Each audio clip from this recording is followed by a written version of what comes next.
Daniel, I have a hot take for you. I got to see if you agree with it. I was talking to somebody last week and he said, we never let a rep retire more than 150% of their quota on a single deal. Because if the deal is that big, in essence, someone else at the company, like the CEO or CFO or probably the chief product officer, had to help them get it over the line. Do you feel like that's fair? No, I don't. I disagree with that, actually. There's maybe why I'm more rep friendly. That's why the downside of hiring a former account executive to be a CFO, because I tend to be more rep friendly. I actually believe there's always outliers that you have to look for, right? But I believe there are really good statistical principles that you can look at to kind of manage the outliers within a plan, right? So, for example, when we go through and look at sales plan effectiveness, most of the time when I'm looking at results, I'm looking at histograms and dispersions. I'm not even looking person by person. Like, I want to look at it, and I usually would say, look at a rep's on target earnings or their OTE and say, like, if they hit their quota, they're going to make this much. Okay. At what level of attainment is no more than 10% of reps historically getting there? That may be 150, maybe 180. If they're managing a huge quota, your top 10% of reps may only be getting to 120, right? But the key is the slopes. It's not the percentage attainment. It's the slope differential between the percentage of OTE they make and the quota attainment. So if somebody is having a number that's almost impossible to blow out and they get to 120, I want them making 200% of their OTE. The person who can more easily get to 180, they need to get to 180 to get to 200 on their payout on OTE. So it adjusts the slope of the payout curve. And the best way to look at that is you just look at historical attainment by role type, which is why you don't change quotas all the time, because then all of a sudden this becomes less and less objective. But what I want is say, like, all right, I want people to make a lot of money if they're in the top 10%. And I want them to not make much money if they're in the bottom 10%. To your specific question, though, one deal getting them to 150% of their number, that's a much bigger problem when everybody's measurement periods are quarterly. If they have an annual number, it's much harder for one deal to ever equal 150% of your entire annual number, which is part of why I would argue best practice is, unless it's like an inside sales rep or you're selling to small businesses with a really fast sales cycle, it's typically better, I would argue, to do annual quotas, not quarterly. But what you're talking about are bluebird provisions, is what they're typically called, where it's like you get this crazy outlier, it's a bluebird, it drops in your lap and the sales rep got lucky. You don't want them to blow out their number because they got lucky, but it's real hard to get lucky on an annual quota like that.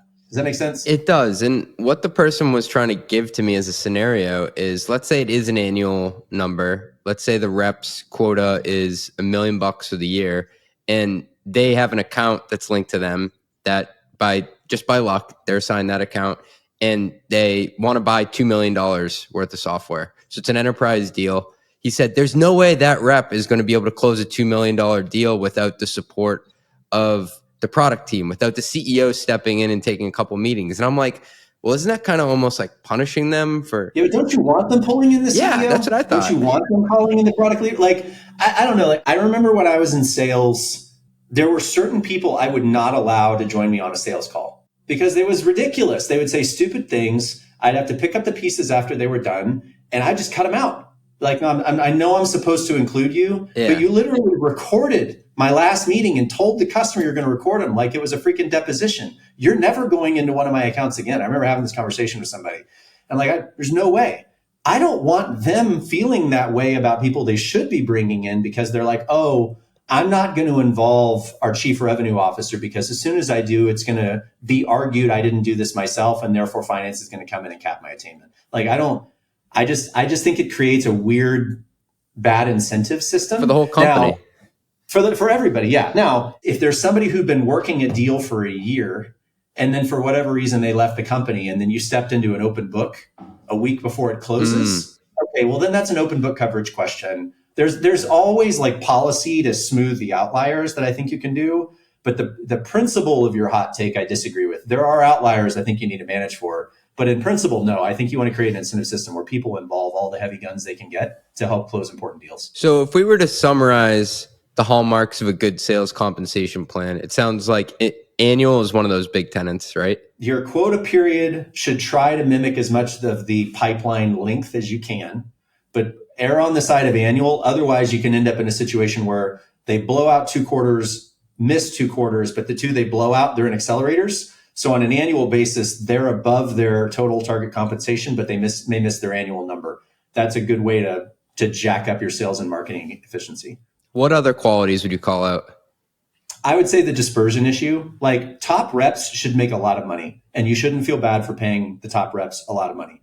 Like, and anybody that's never carried a bag, like, doesn't really fully understand that. And I end up defending sales rep perks fairly often. What I don't really have a lot of tolerance for is reps that are not doing a good job and then they're kind of spoiled. But that's the dispersion issue, right? Like, I let the model sort between the wheat and the chaff, so to speak. But good dispersion, it needs to be consistent, it needs to feel fair. And I would say, as much as you can have commonality of quota by role so that people don't feel like there's any favoritism that goes into how people's quotas are set. You just don't want to have that type of seeds planted of mistrust between sales people and the finance department, in my opinion, because otherwise you're messing up a relationship that can really be collaborative and helpful. That's awesome. Run the Numbers is a mostly LLC production. Yelling an intro by Fat Joe. Artwork by some AI thingamajig.